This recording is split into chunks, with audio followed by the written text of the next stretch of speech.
વડોદરાના શ્રી શાસ્ત્રી પોળ યુવક મંડળ દ્વારા ભગવાન દત્તાત્રેય રૂપી ગણેશજીની સ્થાપના કરવામાં આવી।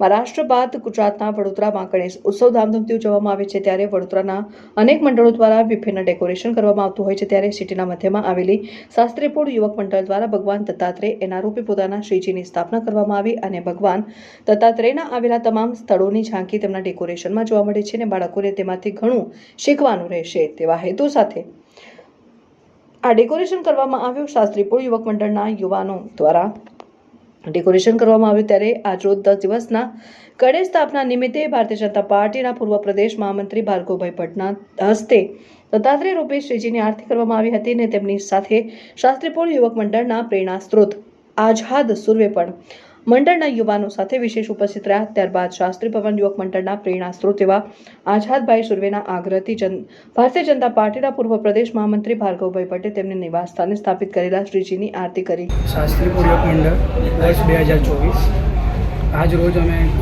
દર વર્ષની જેમ કે ભગવાનજીના સ્વરૂપમાં દત્તાત્રેયનું સ્વરૂપ લઈ આવ્યા છે। એમાં ઘણી જગ્યાએ જે દત્તાત્રેય ભગવાનનું જે સ્વરૂપ હતું, જેમ કે ગિરનાર એટલે માહોલ બહુ બધી જગ્યાનું જે સ્વરૂપ હતું, અમે દર વર્ષની જેમ સ્થાનિક જગ્યાનું અમે ડેકોરેશન બતાવીએ છીએ। અમારું ગણપતિનું એટલે બાપાનું જે એ છે એ ઇકો ફ્રેન્ડલી હોય છે, માટીની મૂર્તિ અમે બનાવીએ છીએ દર વખતની જેમ, અને સ્થાનિક જગ્યાનું જ અમે એટલે ડેકોરેશન કરીએ છીએ। કેટલા દિવસ ગણપતિની સ્થાપના કરવામાં આવે, શું કાર્યક્રમો આવે? અમને ગણપતિની સ્થાપના 10 દિવસની હોય છે આપણે, અને એમના ડેકોરેશનમાં અમને મહિનાથી વધારે લાગી ગયું છે। હવે આગળ આપણે વાત કરીએ તો વિસર્જનના વખતે કેવી રીતે તૈયારી કરી? વિસર્જનમાં અમે એટલે સાદા રીતથી આપણે બધા મંડળના બધા સભ્યો મળીને અહીંયા જ અમારા બાજુમાં ટાંકી બનાવેલી છે, ત્યાં જ અમે અમારું ગણપતિ બાપાનું વિસર્જન કરીશું સાદી રીતે। વડોદરાવાસીઓને શું કહેશો?